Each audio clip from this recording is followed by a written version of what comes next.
Welcome to the Trainer's Bullpen. This is where trainers in the law enforcement space come to hear the experts talk about their work, experience, and research into human performance, particularly as it relates to the critical aspects of training motor learning and adaptive decision-making. The purpose of the Trainer's Bullpen is to help bridge the gap between law enforcement training and the findings of academic research and current pedagogical best practice. Our desire at the Trainer's Bullpen is to help advance law enforcement training to make research applied and improve officer and public safety. The Trainer's Bullpen is a production of Raptor Protection, and I'm Chris Butler, your host. And today it's my pleasure to welcome back to the Trainer's Bullpen, Dr. Joel Suss. Originally hailing from Australia, Dr. Suss received a bachelor's degree in kinesiology in 1997 and a bachelor's degree with honors in psychology from La Trobe University in 2006.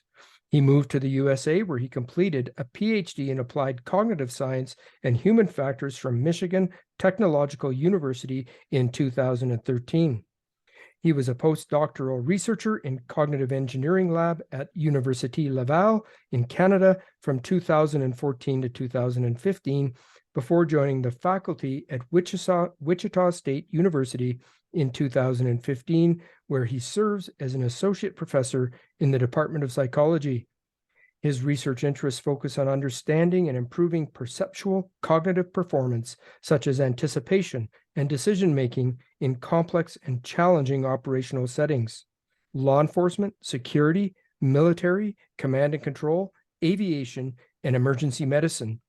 Dr. Suss investigates ways to train police officers to make better decisions in stressful situations, and he is the author of 24 journal publications, although Dr. Suss, I believe that should be 25 journal publications now, because you and colleagues just recently published an excellent paper in the Journal of Police and Criminal Psychology titled "Using Biological Motion to Investigate Perceptual Cognitive Expertise in Law Enforcement Use of Force Decisions."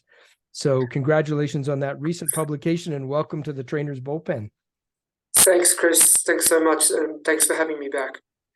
Yeah, absolutely. So when we last spoke, Dr. Suss, we kind of parked a very important conversation, and that is the issue of feedback and the importance of feedback and how to give feedback in a training or coaching environment. And it was so important that we both felt it was necessary to set this as an entire podcast topic. So, on feedback, I think for law enforcement trainers, our goal is to be able to develop very adaptive professional decision makers who are able to quickly assess what's going on, extract the relevant cues from rapidly unfolding, ambiguous, high consequence events, and then hopefully make accurate and good decisions in response to that. So what can you tell us,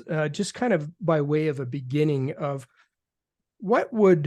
how does feedback, why is feedback such an important aspect of that cognitive development decision-making process, and why should trainers be so focused on this area?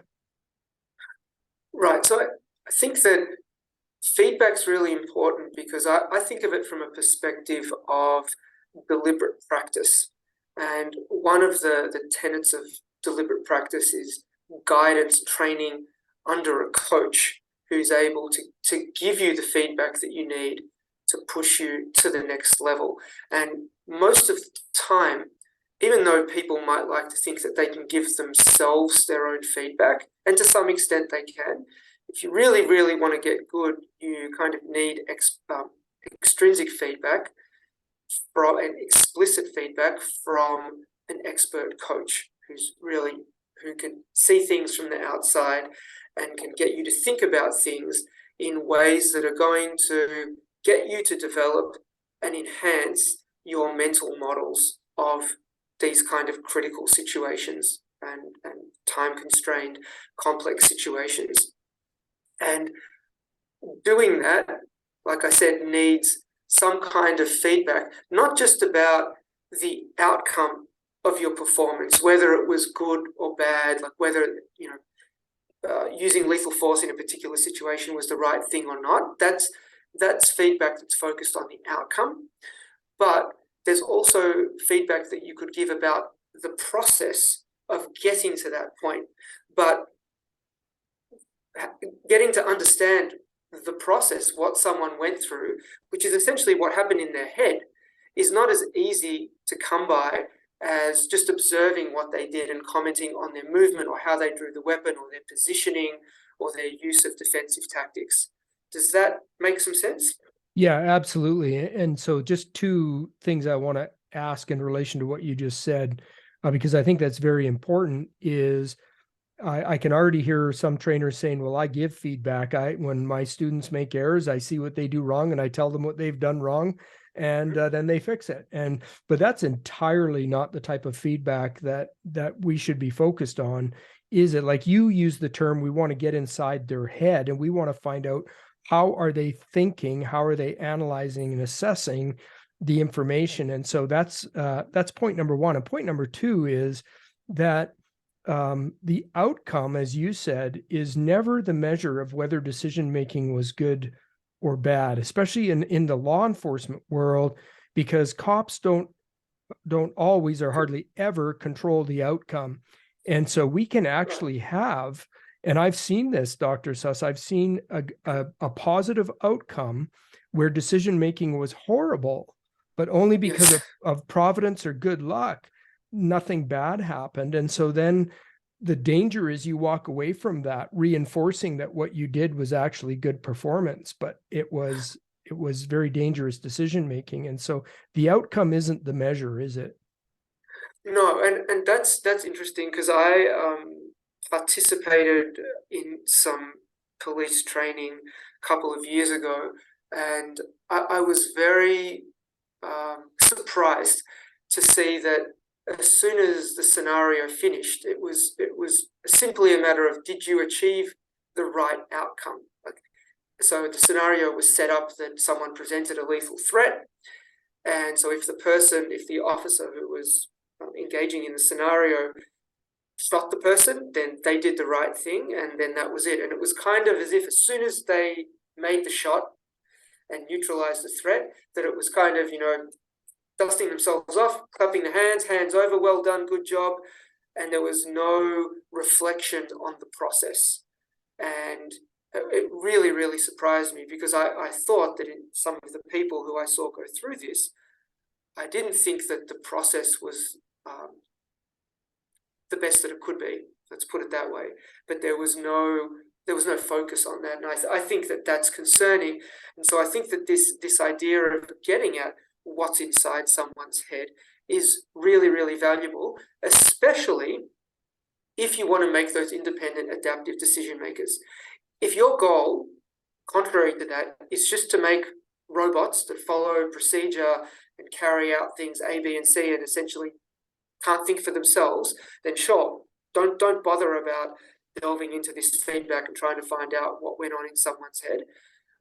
But if you do want to make those really excellent people who can then in turn maybe take some of this stuff and reflect on incidents that they're involved in themselves and kind of analyze them themselves, then I think that what we're going to talk about today is a really useful step towards that. Okay, great. And I'm excited to get into this. One of the things that I'm kind of shifting in my terminology, only because when I think of, what I'm hearing you say and other researchers is we often call ourselves law enforcement trainers, but I think in that entrenched methodology or philosophy of training, it's like we push information into our students rather than really what a law enforcement trainer should view themselves as is a human performance coach. You're a human performance coach. And so, and that, as your job, if you understand that, then it kind of shifts your mindset around how do I give feedback and how do I develop excellent decision-making in my officers when, let's face it, I'm not there out on the street at 2 a.m. when they're dealing with a situation. So they need to have independent, adaptive, excellent decision-making. So great. Let's get into this then, Dr. Suss. So how can how can we think about, if we want to think about feedback getting into their heads, into their minds, how can we think about feedback during, say, decision making scenarios or drills? How should we start there? Right. So you said something just now that made me think that I just want to make a little introduction to this. That people might be thinking of, oh, getting into someone's head and understanding their thoughts. We've got to do some kind of brain imaging or electroencephalography, right? EEG, putting some cap on someone's head with wires to get at what they're thinking. I guess that's possible, but that's not where I come from, and that's not my kind of training or specialty. So the way that I look at it is simply, it's talking to people and asking the right questions. An old term from psychology is introspection, right?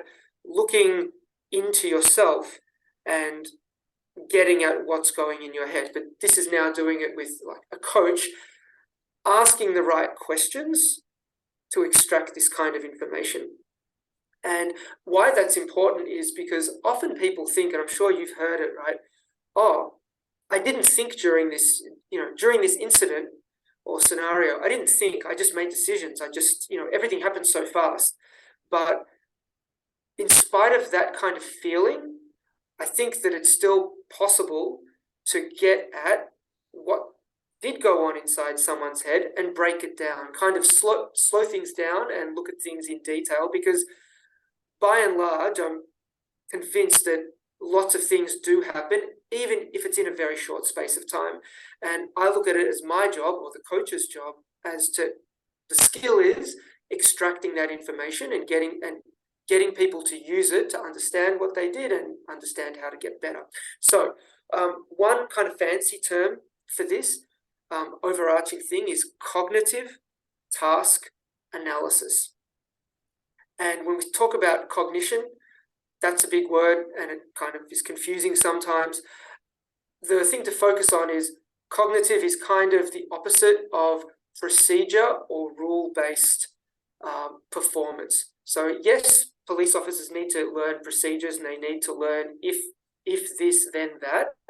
But we're talking about cognitive as a kind of higher level. So it involves decision making, how people make sense of situations, detecting and diagnosing problems, prioritizing and trading off goals, managing attention, anticipating future states, and performing shortcuts or workarounds. And so this cognitive task analysis is really just a way, a principled way of getting at those kinds of aspects of people's thinking. And we often think about responding to a physical incident or to an incident as a physical act, right? There's a lot of talk about heart rate and adrenaline and parasympathetic nervous system. But there's also a lot that goes on cognitively. It's just not as visible to us as someone moving around and when they put their hand on their weapon and when they draw and how they give commands and if they're at the low ready or high ready. So we're looking at a different aspect of performance than the things that are just intrinsically visible. And there are many, many tasks that involve cognitive aspects, right? Chess is a task that's mainly cognitive. There's very little motor movement around. But police responses in scenarios and complex situations combine both the cognitive and the physical. And so those are the kind of thinking activities, or that's the way of getting at these things is asking people the right kind of questions to extract information from them to learn how they were processing the situation. Okay, and is this cognitive task analysis, Dr. Suss, is this something that's relatively new, or where did this come about? Where do we find the origins in this approach to studying decision making? Right. So cognitive task analysis in and of itself is kind of as a collection of tools, or it's a toolbox of tools. And it can involve lots of things, right? These kind of talking to people methods, but it could also involve experiments, surveys, different kinds of tasks that help you understand what's going on in someone's head. And that kind of collection of that toolbox, cognitive task analysis as an area, that's been around for a long time, decades. But I think the thing that's most relevant, or the aspect of it that's most relevant to what we're talking about, comes from a field called naturalistic decision making. And that came about in the late 1980s, really. Yeah, and so that's probably the focus of what we've got to talk about, naturalistic decision making. And it came about as a reaction to lab-based studies of decision-making that might take place in universities, often using novices. So we're talking about undergraduate students as participants, and using relatively simple decision-making situations where, here are two options. What would you choose?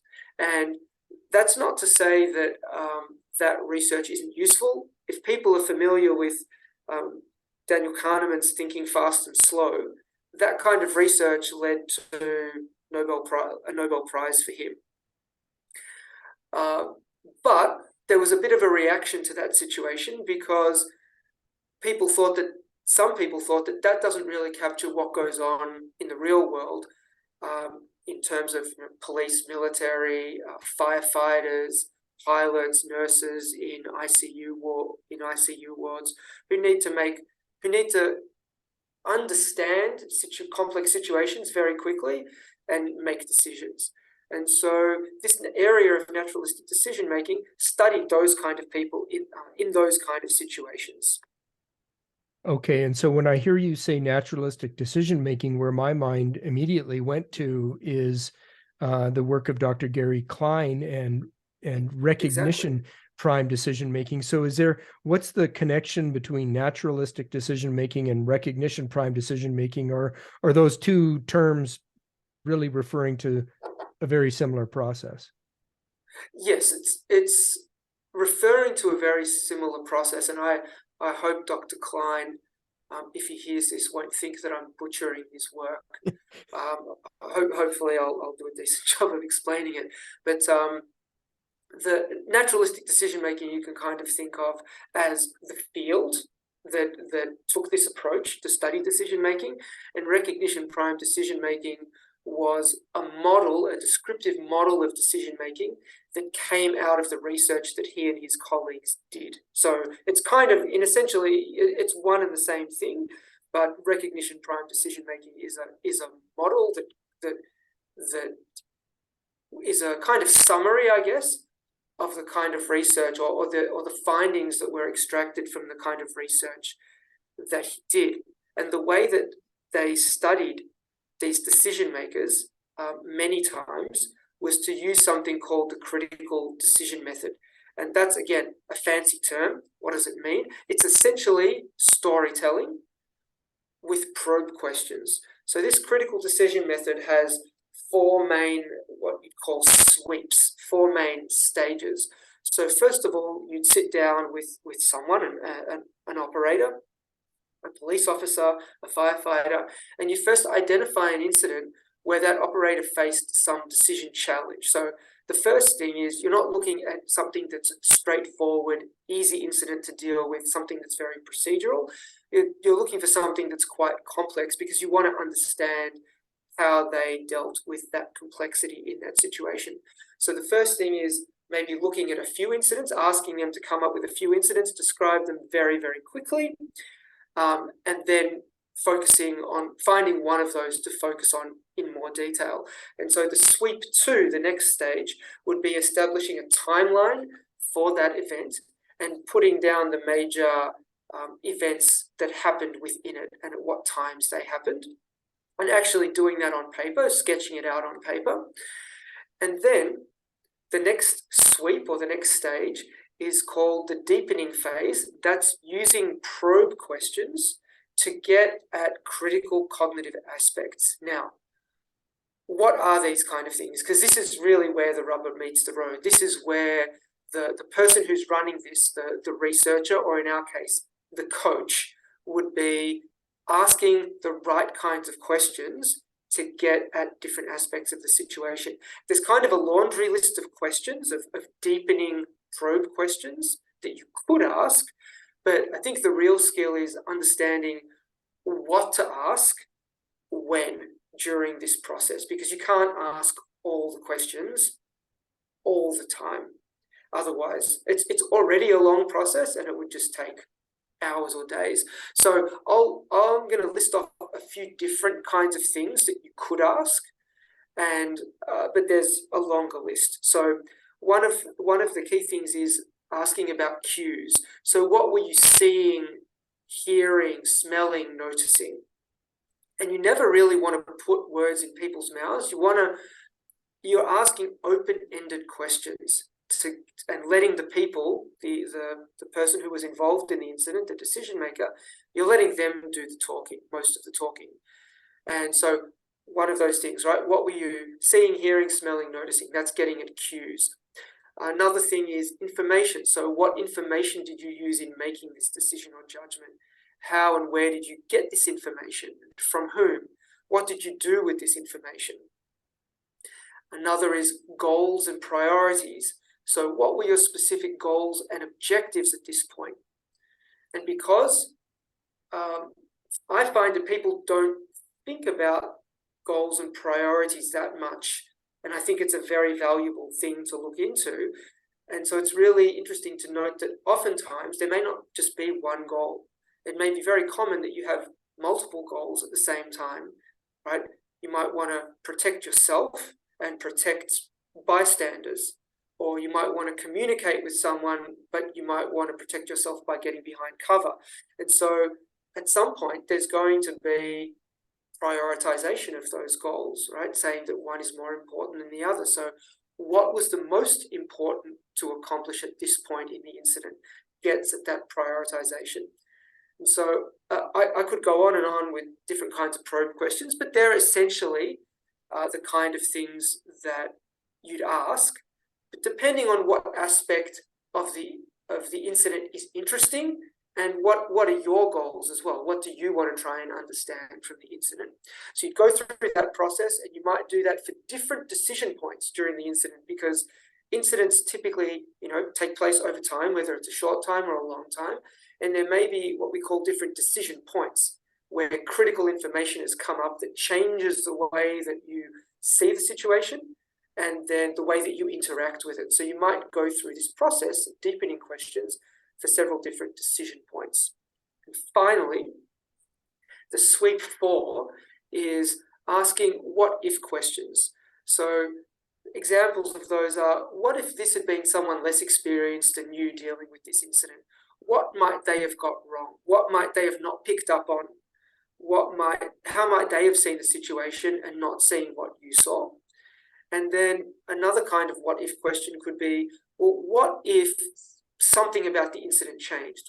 So I would come up with something that changed. What if you didn't have this piece of information at this moment? How would that have changed things? What would you have done? What would you have done then? Would that have made things more certain, more uncertain, and how would you have handled that? So I'll stop there as a kind of general this critical decision method, a description of that. Yeah, that was very helpful. And one question I want to ask you, when you mentioned about goals and objectives, is we sometimes will see officers get themselves into trouble situations, either from an officer safety perspective or from a legal perspective, when what happens is they make decisions that set them on a trajectory. And then as the event changes, so if, say, this is a scenario, and as the coach or the trainer, I'm inserting different inputs into it because I want them to recognize that now they need to adapt and have different goals and objectives, but they fail to do it. So is this a helpful process to mine an officer's thinking process to find out, did they not pick up on those cues? If they did, how did they evaluate them? Why didn't they change? How were they assessing the risk? What are your thoughts on that? Yes, I think that this is the kind of way to do it, and asking those questions. So I've been able to do this with police officers in scenarios or after scenarios, and that's a question that, or an aspect that we'll save for later, because this critical decision method is typically sitting down. It's a long process. you wouldn't go through this whole entire thing immediately after a scenario because it just takes too much time. I think it's amazing for getting at these things, but there's kind of quicker ways of doing the same thing, and it's just kind of cutting things down. But essentially, yes, asking those kind of questions. So, at this point in the scenario, what do you recall seeing? And you can find out, were people seeing this thing? And if they don't mention it, you can go, well, do you recall? You can then push and say, do you recall noticing that this happened? Oh no, I didn't see that. Well, if you would have seen that, would it have changed your mind? Would it have changed your goals, and in what way?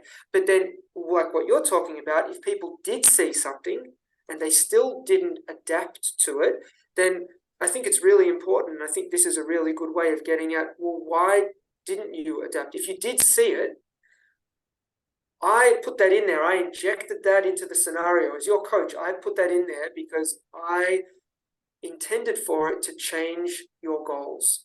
I intended for you to adapt. And so what in your mind didn't let you do that? Because we need to work on that, and we need to work out a way, of maybe it's even discussing that it's okay to let go of a particular goal, right? Sometimes people have that bias to just hold on to what they've been doing, right? And no matter what's kind of a sunk cost bias, right? I started off on this path and I kind of committed to it, and I've got to keep going, even if things are kind of going downhill. And I think one of the skills for decision makers in these kind of situations is, one part of being adaptive is when the situation changes and goals should change, you should then change your goals and priorities and give up on something if it's not the right thing to do anymore. Okay, you mentioned biases, and so I wonder what Yes. your thoughts are on, because one of the things that I think will happen to officers is especially, and ironically, I see this happen perhaps to even the more expert or experienced officers, is because they have such powerful heuristics, is they end up going down this pathway. And now when there's a flare, as it were, that should be screaming at them to go, no, like this is different, but they don't see it, or they can't see it, or they won't see it.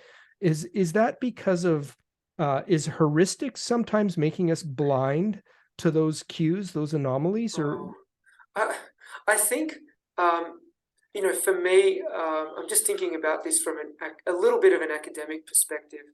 And, there's a lot of talk about heuristics and biases in lots of different situations, and using them kind of as post hoc explanations for why people did things. And I think that in general, that's a bit of a dangerous thing to do. So I'm not saying that it's not a valuable way of thinking about things. I can't say, oh yeah, it's because of this bias that someone did that. I think that you alluded to kind of biases making people blind. I'd more tend to look to resort to something like attentional narrowing or peripheral narrowing, that people get locked on something, tunnel vision, if you will, and they have not learnt how to lock onto something, but at the same time keep, and I use this term, interrogating their environment. And so, and I use that not in terms of interrogating a suspect, but in terms of the decision maker being the active person, the active part of this, in scanning or interrogating the scene in front of them for valuable information, because things change all the time. Different aspects. Someone can walk in, someone can walk out. You might notice something that you didn't notice before. And if you're locked on the person's face, and you're kind of looking through that soda straw, then that makes it difficult to pick up other information. So it may not even be, it may be more that it's an attentional thing. And I think one skill, and part of what we're going to talk about, one of these cognitive skills, is managing your own attention. And I think that's a really important thing, because once you understand that it's not just you relying on things to pop out of the environment and grab your attention. It's your responsibility to look for those things and be aware of those things, and that they can come up anytime. I think that kind of puts a different spin on things for people. Right. And again, your earlier comment about developing the skill of introspection, that if this is the process in training and this is what we encourage, then that almost develops that habit of mind to be constantly introspective of evaluating your environment and how you're responding to it and what you're picking up and the meaning of the information. Yeah, and the way that I think about it is that, and I want to be really clear for your listeners, right?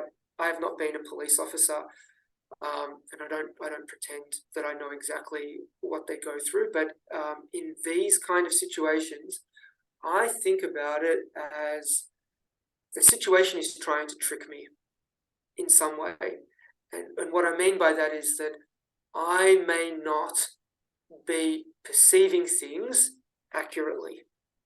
And that might be because I haven't picked up on some key bit of information that's there. So I kind of have it in my mind that whatever I think is happening right now, that's what I've got to go with. I've got to go with that because that's what's there. At the same time, where I can, I'm trying to keep the door open for the possibility that things might be different than I'm expecting, than I think that they are right now. So I might be looking for information that might lead me to discover that the situation is different if it really is. Does that make any sense? Yeah, it totally does. And I appreciate you saying that. And I think you're exactly right. I recall back before I was a law enforcement officer, I spent 6 years in high angle search and rescue. And I remember one of my coaches, first coaches in as a SAR tech, taught us two things. He taught us to have a continual script running in our head that there's something here that I'm not seeing that I'm missing. And so what you think, you know what you see, but you don't know what you don't see.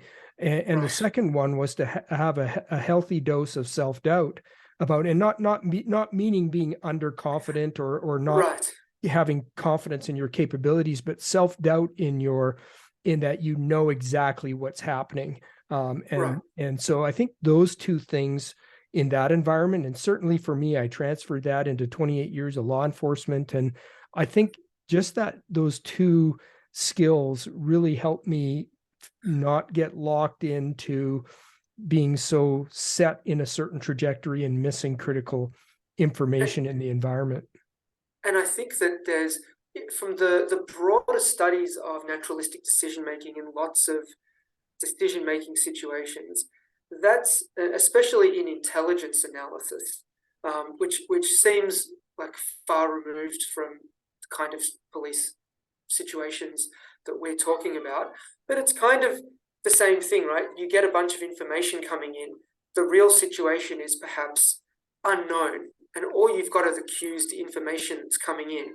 And so you build a story around those cues that makes sense because you're trying to make sense of the situation. But at the same time, you've always got to have that healthy dose of doubt that, like, this is the best story that I've got at the moment that matches the facts, but there could be a different story, right? I don't have all the facts. And the way that I'm putting this story together, I sometimes call it like a constellation of facts, right? You've got a constellation of stars in the sky, and you've got these, names for constellations, but that's kind of dependent on the stars that you see and the picture that you draw. But someone could draw a different kind of picture. They could join the dots, if you will, in a different way. And I think just keeping that in mind, that's a possibility, and your job really is to avoid being tricked by the situation. Like I kind of see the opposition as not being the suspect, the opposition as being the entire situation, and the situation can be trying to pull the wool over my eyes, right? In some way by focusing my attention on something and making me miss other important things. And I don't want to feel like an idiot later that I missed those things. So I want to kind of keep the door open and just be aware that there might be other things to pick up and focus on. Okay, great. I want to ask you about, you mentioned about questions and how the coach or the trainer needs to be careful about how many questions they ask and how long it goes. So, what would your advice be? Because I can envision watching a high fidelity scenario unfold and having a laundry list of things in my mind, Yes, and then the debrief runs for 30 minutes afterwards, and yes. they've shut off listening to me after the first 2 or 3 minutes. And so what would your Uh-huh. advice be? Would you say to coaches and trainers, like pick, you got to prioritize. So like what would be the Yes. critical top, I don't know what, 3 4 things that you want to provide feedback on, or what would you say to that? Yes. So um, it's really interesting that you said, it can go on for a long time because it could. And a lot of scenarios, training scenarios, might only last a couple of minutes, right?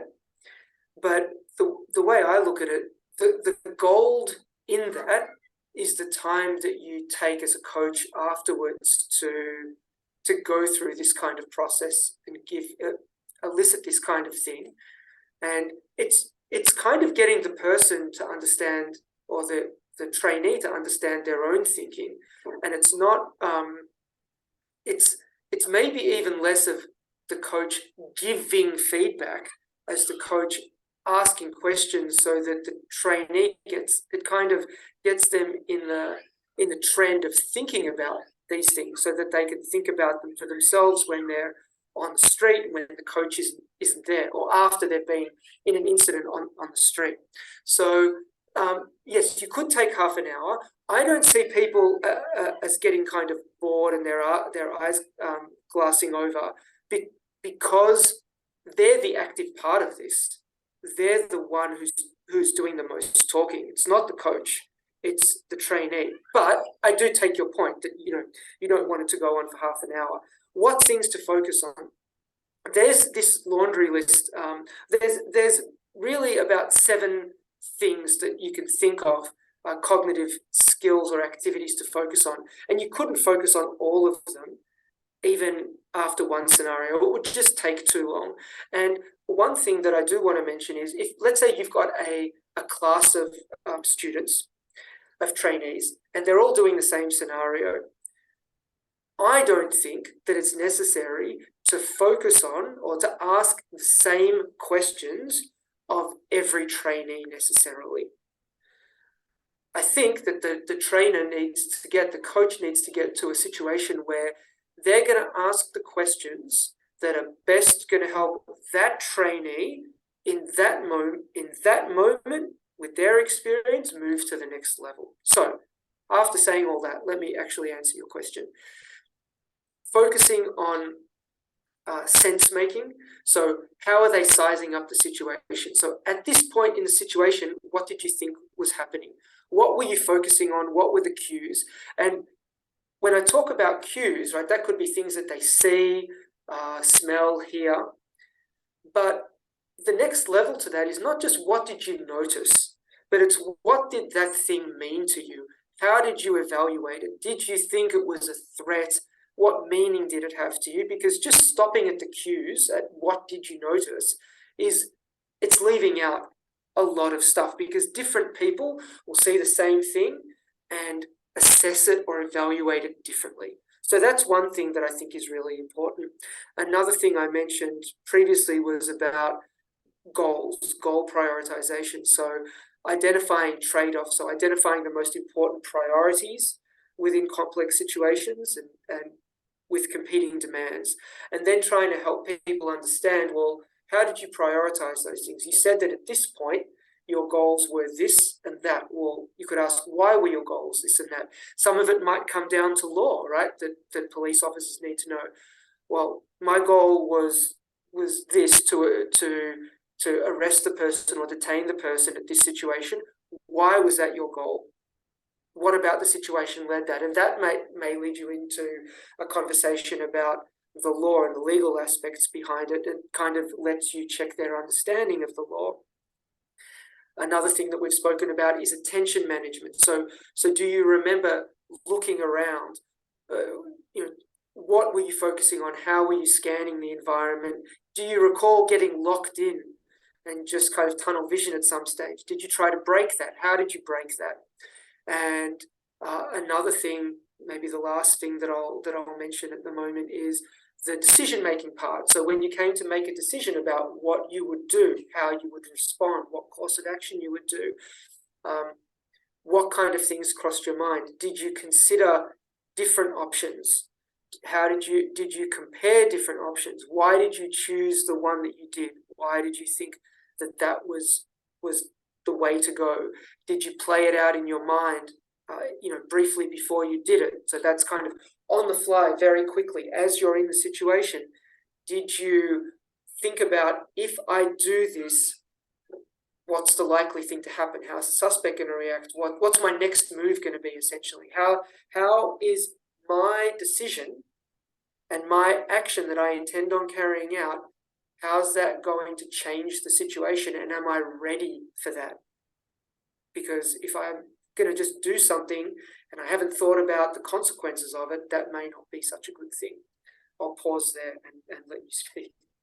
So those, you referred to those, I think, as cognitive skills that Yes. you just mentioned, and you mentioned sense making. What were you focused on? What did it mean to you? Number three was goal prioritization. 4 was attention management. So we want to know, what were they focused on? What were they looking at? What did they miss? 5 is decision making. And also finding out not only why did they make the decisions, but are they thinking consequentially? In other words, if I do this, then what are the likely consequences or subsequent acts from that decision? So those are 5. Is there more? There are a couple more. There is anticipating future states is another thing. So I think we spoke about this last time, but one of the things that expert athletes do is they're able to anticipate what their opponent is going to do in advance of what their opponent is going to do. So think about, dodging a punch or putting yourself in the right position to return a tennis serve, or if it's baseball, reading the pitch and knowing what kind of pitch it is. Ice hockey, because you're in Canada, right? You're a goalie and you're trying to work out, someone's taking a penalty shot and you want to try to work out where that shot's going to go, where do you have to move and cover. So anticipating future states is something that is kind of a hallmark of expertise. So could you anticipate in the next couple of seconds what's going to happen? And because if you can, maybe you can act to change that so that it's going to be to your betterment. And if not, maybe you can put yourself in the best situation so that you're positioned and kind of ahead of the curve. So that's anticipating future states. And then another thing that you might want to consider, ask people about, is workarounds, performing workarounds, because there's lots of standard operating procedures in law enforcement, and people are often expected to follow rules and procedures, but they can't cover every situation. And so sometimes, I'm not saying that people should break the rules all the time. Sometimes you might need to be flexible and know when to bend and when to kind of step out of a certain procedure because the situation demands something different. And so knowing when to do that and how much to do that is also a skill. Right. I think that is a very important skill for law enforcement officers, because training and policy just provide guidelines and fence lines. But I think some of the best adaptive decision-making that I've seen officers do, they've been able to know when it's appropriate to make decisions that may not be completely consistent with policy in order to be successful and in the public's interest and in the officer's interest. So I think that's important. I want to ask you about your opinion on, so the questioning. So we've got this model, okay, this critical decision method with these 7 critical skills. So if, let's say, I'm watching a scenario, would it be your advice to just let the whole scenario play out and then do one debrief at the end, or might there be value is if I see a critical point in a scenario, is pausing it. Let's say, for example, officers have decided to make an entry into a person's house. And I decide, well, I'm going to pause that there because that, to me, that's a critical decision. And I want to Yes. capture what they're thinking in that moment. Like, so what did you see? Why did you make the decision to enter the house? What is your authority under law to just enter a private dwelling? Is there value in pausing? Because this is a debate in the law enforcement training community where we have two camps, which is no, I never pause a scenario, I just let it run out. Yes. And others who love to pause scenarios and ask those questions at critical points as it unfolds. Right. And I think there's a time and place for both, which is it's easy to say, right? I get the best of both worlds. And I don't have really any guidance of when you should do one or the other. I think it can become a problem if you only ever do one or the other. And the way I like to think of this kind of questioning and developing people in this way is it's a really, really iterative process. So if you're thinking, if as a trainer or a coach, you're thinking about how can I do this once for a trainee in their whole, recruit training, that's not the way of, I don't think that that's the way to think about it. I think about how can I do this kind of thing as many times as possible, whether it's smaller snippets sometimes and longer ones other times. Just how much can I get people to look at what they're doing and look at these cognitive skills? So I don't think it's bad at all to pause it. I'm going to tell you about something that I've done before several times, but I've done it more using video scenarios than live action scenarios. And that is that I'll record, if I do it using video, whether it's in a simulator or whether it's using body-worn camera footage from the person who actually, from the trainee wearing a body-worn camera, or whether it's using body-worn camera footage as just something to prompt decision-making, like decision-making exercises. So I have done that several times where I'll pause it. I'll identify a priori. So in advance, I'll identify decision points like what you're talking about before someone's going to go in or when some critical information has appeared. And then I'll pause it and I'll stop people and I'll ask them questions about exactly like, why are you thinking about doing this? What's your understanding of the situation up to this point? What are the things that you've picked up on, the critical cues? How did you put them together? What are you thinking of doing? How do you think that the situation might play out in the next few seconds? And then restarting them and going into the next bit. But I've also done it where I've just had people in video simulations, let them run through the whole thing, and then I will play back part of the video until a critical point. And so they don't interact with it this time anymore. They just stand, observe. We get to that critical point. I pause it on the screen, and now I'll go into my questioning. And so there's many ways to slice and dice this. And I think that the key thing to keep in mind is, how am I helping the trainee develop their mental models so that they're going to be these independent, adaptive decision makers? And you can always flood people with feedback, right? You can see them doing something wrong as a coach and go, oh, I'm going to stop them here and let's take this apart because I don't want them to make mistakes. But there's a trade-off between, sometimes people need to learn through making mistakes and reflecting on them. And the other thing to consider is you don't want to be doing this and stopping people 10 times in a scenario. That's gonna kind of hamper their learning, I think.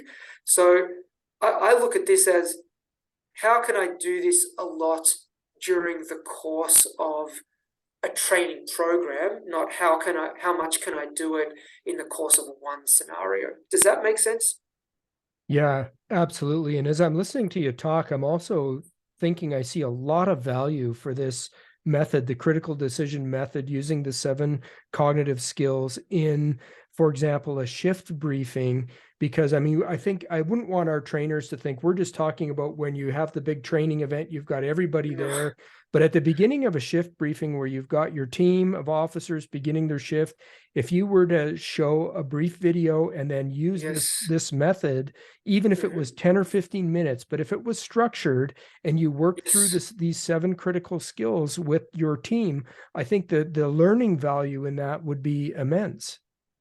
Yes, and so that I know that that kind of thing happens in some police departments. There are some people who do that kind of thing, and I think structuring it in a way is the way to do it. And so maybe this is the time for me to say that there are um, technologies that are used to deliver this kind of training, and there's a few different ones out there that at least I'm aware of. So one is, you mentioned Dr. Gary Klein before. So he has something called Shadowbox, which is a way of doing this online, and you can do it. I should say that it's yes, you could definitely use video, like body worn camera video, but you can also do this as a written scenario, right? You can do it in a really low tech way. You can give people information on paper. You can do it as a sandbox exercise, a tabletop exercise. Um, so you're not just constrained by technology. If you don't have the technology, you can still do really good decision-making exercises, right? People have been doing this for hundreds, probably thousands of years. Technology can help, though. So yeah, this Shadowbox tool is one that's out there. There's another one called Patrol Expert, from a company called Polar Solutions that's out there, that is kind of designed, again, to structure this kind of thing. I think one of the really important things is this kind of method and this kind of approach is giving people, the trainee, expert feedback. So you elicit all this stuff from them, but at some point, you as the trainer have to communicate the expert's perspective. And this is often tough in law enforcement, because if you get 5 experts around a table and show them an incident, you might get 7 different opinions of what's the right thing to do, right? But having said that, generally, if you get experts together and looking at a situation, they'll coalesce on some main themes. And so they're the kind of things that you want, the kind of things that experts won't really argue about. They'll all agree on. And then really the goal in this kind of thing is to change the trainees' thinking to be more like an expert's thinking. When I say that, I mean getting them to size situations up like an expert does. What would an expert notice? How would an expert assess things and put things together? What would an expert consider when they're considering the course of action to do, or which course of action would they settle on, and why would they do that? What's leading them to land on that specific course of action? And really, that's the way to enrich trainees' mental models, by trying to get them closer to the expert's mental model, the way experts see things, the way that they attend to things, the way that they prioritize tasks and goals. That's a critically important point. I'm so glad you brought that up, because our objective, and I think we get tripped up on this so often in law enforcement, is we want, I'm right, I'm the expert, therefore you're wrong, and therefore what you do needs to look like what I do. But if that's our perspective, we've completely missed the point. Is we want them to think the same way as an expert thinks, even though they may arrive at the end at a different conclusion than I do. It doesn't mean I'm right and they're wrong. It's the quality of decision making that we want to focus on. And I think, to your point, that's where these 7 cognitive skills, if we can really utilize those through this decision method, that's how we can help build these adaptive decision makers. Right. And it's really a matter of the people thinking for themselves. And I think what happens a lot is that they end up going, oh, I saw the situation like this and I approached it like this, but through the expert, I can see now, I can understand that this, expert or very experienced officer, they saw things completely differently. I thought that I had this down and I understood how to do all this stuff and I was doing okay. And it's not trying to tell people that they're not doing okay and that they're hopeless by any stretch of the imagination, but it's kind of getting them to go, oh, I'm not picking up on everything that the expert's picking up on, and I'm not sizing things up and evaluating things that way. I've got work to do. That's really the thing, right? I've got some work to do, and I see that there's a kind of path forward, or there's room for me to grow, because I want to be like this expert and kind of see things the way that they see it and respond, with the quality of decision that they come up with. I want to be like that. And so I've got to consider these kind of things. It's not just so easy as going, yep, that was my gut instinct, that was my intuition, yep, okay, I did it. And, I'm done. No, there's more to it. And the more that you do this, I think, you're trying to expose people to lots of different situations so they can understand the kinds of information that they might be looking for, the kind of cues to attend to in different situations, the kind of goals that they may have to trade off and the priorities that they may have to consider in different situations, because you're never really going to land in the same situation that you were in training. That's kind of highly unlikely. But you're trying to have a high degree of transfer, that through experiencing a lot of these situations and thinking about them deeply from these perspectives, that kind of thing is going to aid you when you come up, against a novel situation, a novel complex situation. There's something that you can draw on from the training that you've experienced and the situations that you've experienced that's going to help you. It's really about getting to a stage where you've experienced so many different situations that there's a degree of pattern matching, which is really what the recognition prime decision model is about, that in some situations you'll be able to look at it and go, this kind of fits into this box. I've seen this kind of thing before. I can classify it as an X situation, as a domestic violence situation with these variations. And yep, I know what to look for. I know that this kind of thing might happen. These are my goals. I don't really have to think too much about my goals because I know already what they should be, and I know that I've got to accomplish this and that, but I'm going to prioritize this one, and that this course of action may be the best one. Does that kind of thing make sense? Absolutely, it does. And it sounds like as you speak about variability and the importance of variability in training to address all of these different possibilities, is it really, so I've heard of deliberate practice before. Is this sort of along the same lines as deliberate practice, or is there a difference? No, I think that this kind of comes under deliberate practice, in that you're not, the opposite of deliberate practice, right, is just practice. Think about it as practicing the things that you're already good at, right? And so that's very comforting sometimes, right? I'm good at doing this, I practice it, I feel confident. But deliberate practice is really trying to focus on the things that you're less good at, but the things that are going to move you to the next level, the things that are going to make a difference and lead to improvements in your performance. And so one of the ways to do that is by not just doing routine situations and things that you're comfortable with. It's putting yourself, or being put in situations that stretch you, that where you'd actually be expected to not get things right all the time, because you're learning, and when you're learning, you make errors. And I think there's a kind of popular story that I remember from the deliberate practice research. You think about, take ice skating, for example, and you ask someone, so who falls more in practice? The people who are really, really, really good, world champions, or the people who are at a level below that? And the way to think about it is that it's the people at the very, very top, the world champions, who are falling more. Why?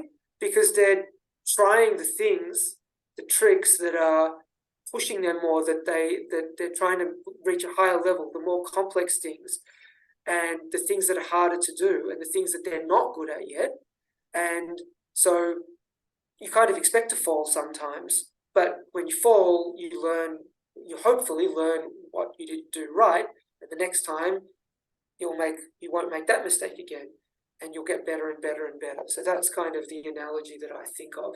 So sometimes people want training to be all about wins and feeling good and developing people's confidence. And I'm all for those things. I think those things are really important.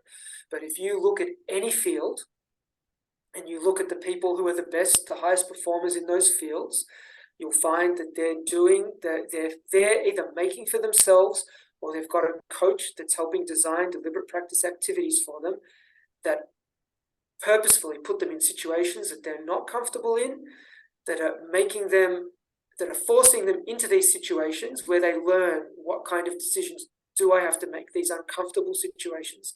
What kind of things do I have to trade off? What are the cues, these subtle cues that may be really hard to find, that I've got to be aware of? So that ability to become comfortable with discomfort in training and in learning, though, that goes to the heart of it. Has to be a psychologically safe environment for our students to be able to do that. And I think this is an area where we have a lot of work to do, Joel, in law enforcement, because so many of our training cultures is the perfection is the goal. If you make a mistake, you're a fool. And so the trainers need to create a culture of, look, I've designed this training to be very difficult, and you will make mistakes, and that's what we're here for. We're all here to learn from our mistakes and to grow from those, and it's got to be a psychologically safe environment to do that in. And yes, sorry, I didn't mean to cut you off. Yeah, no, you go ahead. I was just going to say, I agree completely. And people who aren't creating that environment where people feel safe to make mistakes, for want of a better word, or get things wrong and then improve, right? Get a chance to do it again and get better. They're just not going to be developing these, adaptive, independent decision makers. I think I'm pretty confident in saying that it's got to be this kind of safe environment that you're talking about. But at the same time, it's not that you want people to screw up and make mistakes. It's just that, I think it's really worthwhile explaining to people, to trainees, that dealing with these kind of situations is really complex. And no one, thinking that someone is going to get everything right, especially all the time, is just not. It's just not true. It's not a good way of thinking about things. It's better to probably think about getting them as right as you possibly can, given that they're complex, ambiguous, time constrained, uncertain situations.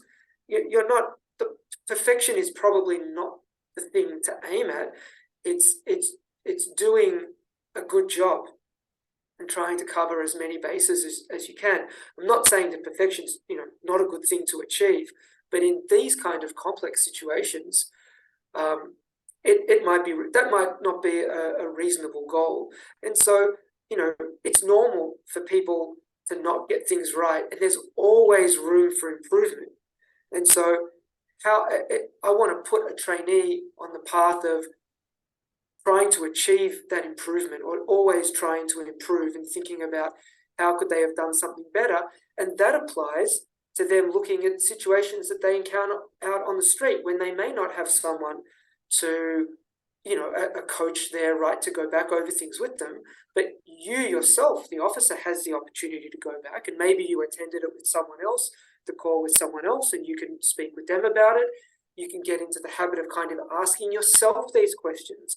Or if you've got body-worn camera footage of the incident, you can go back with a trusted, trainer or supervisor, and go back, and they can be that coach who goes back and asks you those questions. But this is something that people, I think, should learn to do for themselves, because there won't always be a coach there. And I think you'll find that the people who are really good, really good performers, do this kind of thing anyway by themselves. They may not do it in this formalized way, but they'll do this kind of thing. They'll do that retrospection, reflection after the incident sometime and go, what could, they won't just go, okay, outcome's fine, everything's good, nothing to improve. They'll be the ones who say, okay, like it went pretty well, but what could I have done better? There's always something that I could have done better. What could I have done better in this way? And it may be they could have done it better from an officer safety point of view. It could be that they could have done something better from the citizen's perspective. They could have left the citizen with a better taste in their mouth at the end of the encounter or something like that. But they'll ask themselves those questions. Do I have time to make one other point about that? Sure, we got a couple minutes left, so why don't you make your last point?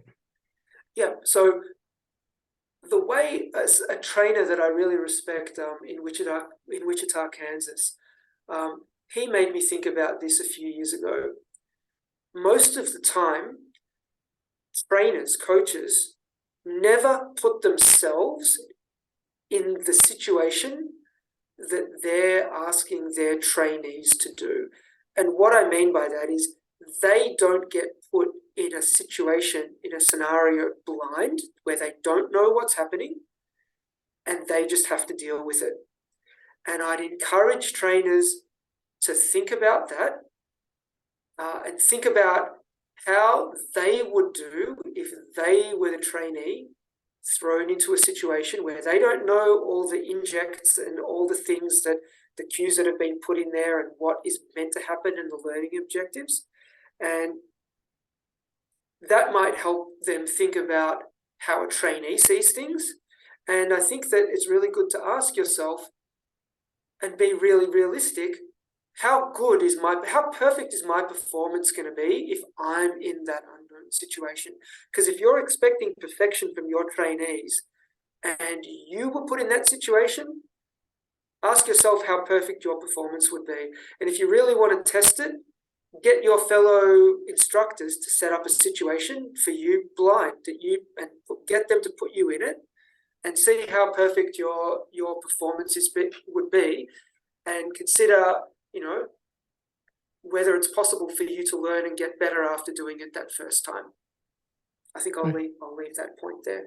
I think that's an excellent advice, and it would be two things. I think a very humbling experience to keep us as trainers in having a correct perspective, and also, again, looking at it through the shoes of our students who are going through these scenarios. And that will only help how we do this critical feedback method and how we use the cognitive skills, is if we have that common ground from understanding that. So, Dr. Suss, we're at the end of our time. I really want to thank you for coming onto the Trainer's Bullpen to talk about this critical issue of feedback and how important it is to really help develop adaptive, great decision makers in our law enforcement officers. You've given us a lot to think about the critical decision method. You've spoken to us about the 7 cognitive skills and how those can be used as a template to be able to apply this feedback method. You've given us some resources with respect to where we can go and look up some other information and get some other. Is there anything else that you would like to leave the trainers with, where you would say, hey, this is, after you listen to this podcast, this is where you should go to take the next step for learning about this method? Yeah, I think that there's a book called Working Minds, and that's a really good book in general about cognitive task analysis. And Gary Klein is one of the authors of that book. And it's called Working Minds, A Practitioner's Guide to Cognitive Task Analysis. And that's got more about the critical decision method and doing that kind of long, with those sweeps that I mentioned. But in addition to that, there's a few papers by Gary Klein about cognitive skills training. Now, they're not going to be accessible to everyone because they're often behind paywalls. But if your listeners want to contact me, I'm happy to pass those papers on to them. But there's one called Cognitive Skills Training, Lessons Learned by Gary Klein. That's in a journal called Cognition, Technology and Work. And yeah, that's probably a really good one to look at. And it's a relatively short paper, and it's pretty readable and accessible by practitioners. And you mentioned for our listeners to be able to reach out to you. They always appreciate the opportunity to connect directly with the experts. So how can our listeners get in contact with you, Dr. Suss? So I think the best way is just by email, and you can find me at Joel Suss. It's JOEL, S for Sam, U for Uncle, S for Sam, S for Sam, at gmail.com. They can reach me Excellent. there. Excellent. Well, again, Dr. Suss, thanks for making the time out of your busy schedule to come on to the Trainer's Bullpen. It's been a delight. And I've got some other ideas of where we could expand on this in future podcasts if you're willing to come back on. But thank you so much for what you do. Sure. Thank you, Chris. It was great talking with you about this stuff, and happy to discuss this and other topics in the future. Excellent. Thank you. Take care.